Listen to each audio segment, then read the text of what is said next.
ന്യൂനപക്ഷങ്ങൾക്കെതിരായി ഉണ്ടായ അക്രമ സംഭവങ്ങളിൽ കടുത്ത നടപടി സ്വീകരിച്ചതായി ബംഗ്ലാദേശ് മുൻ പ്രധാനമന്ത്രി ഷെയ്ഖ് ഹസീനയെ പുറത്താക്കിയതിനു ശേഷം കലാപവും നശീകരണ പ്രവർത്തനങ്ങളുമായി ബന്ധപ്പെട്ട മൊത്തം 88 കേസുകൾ ഫയൽ ചെയ്യുകയും 70 വ്യക്തികളെ അറസ്റ്റ് ചെയ്യുകയും ചെയ്തു. ഇന്ത്യൻ വിദേശകാര്യ സെക്രട്ടറിയുടെ സന്ദർശനത്തിന് ശേഷമാണ് ബംഗ്ലാദേശ് വിവരങ്ങൾ പുറത്തുവിടാൻ തയ്യാറായത്. മനു ഭരത് വിവരങ്ങളുമായി ചേരുന്നു. മനു, ഏറ്റവും ഒടുവിൽ ലഭിക്കുന്ന വിവരങ്ങൾ എങ്ങനെയാണ്? കഴിഞ്ഞ ദിവസം ഇന്ത്യൻ വിദേശകാര്യ സെക്രട്ടറി വിക്രം മിശ്രി ബംഗ്ലാദേശ് സന്ദർശിച്ചിരുന്നു. ഷെയ്ഖ് ഹസീനയെ പുറത്താക്കിയതിനു ശേഷം നടക്കുന്ന ആദ്യത്തെ ഒരു ഉന്നതതല സന്ദർശനം എന്ന് വേണമെങ്കിൽ അതിനെ വിശേഷിപ്പിക്കാം. മുഹമ്മദ് യൂനുസുമായി അദ്ദേഹം കൂടിക്കാഴ്ച നടത്തി. ഇന്ത്യ ന്യൂനപക്ഷങ്ങൾക്കെതിരെ നടക്കുന്ന ആക്രമണങ്ങളെ സംബന്ധിച്ചുള്ള ആശങ്ക ബംഗ്ലാദേശിനെ അറിയിക്കുകയും ചെയ്തു. ഒപ്പം തന്നെ അവിടുത്തെ വിദേശകാര്യ വിഷയങ്ങളിൽ ഒരു ഉപദേഷ്ടാവായ തൗഹീദ് ഹുസൈനെയും കാണുകയും ചെയ്തു. സ്വാഭാവികമായും ഇന്ത്യ ഉന്നയിച്ച ആശങ്ക അതീവ ഗൗരവത്തോടെ ബംഗ്ലാദേശ് എടുക്കും എന്ന് നമ്മൾ പറയുകയും ചെയ്തിരുന്നു. സ്വാഭാവികമായും അതിൻ്റെ ഒരു പ്രതികരണം വന്നിരിക്കുന്നു.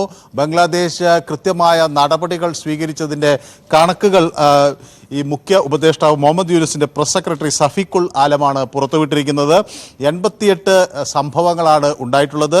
അതുമായി ബന്ധപ്പെട്ട് 70ഓളം പേരെ ഇപ്പോൾ അവിടെ അറസ്റ്റ് ചെയ്തിട്ടുണ്ട്.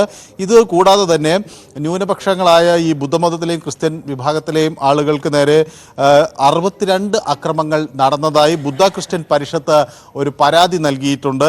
ആ പരാതിയുടെ അടിസ്ഥാനം ഓഗസ്റ്റ് 4 മുതൽ 20 വരെ നടന്ന അക്രമങ്ങളാണ്. അതിൽ 35 പേർ ആ പരാതി ഗൗരവമായി എടുക്കുകയും 35 പേരുടെ അറസ്റ്റ് സാധ്യമാക്കുകയും ചെയ്തിട്ടുണ്ട്.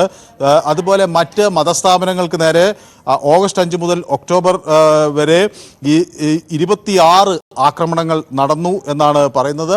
അതിൽ 35 പേർക്കെതിരെ കർശന നടപടി സ്വീകരിക്കാൻ കഴിഞ്ഞിട്ടുണ്ട്. സ്വാഭാവികമായും ഇനിയും ഈ കണക്കുകൾ കൂടും.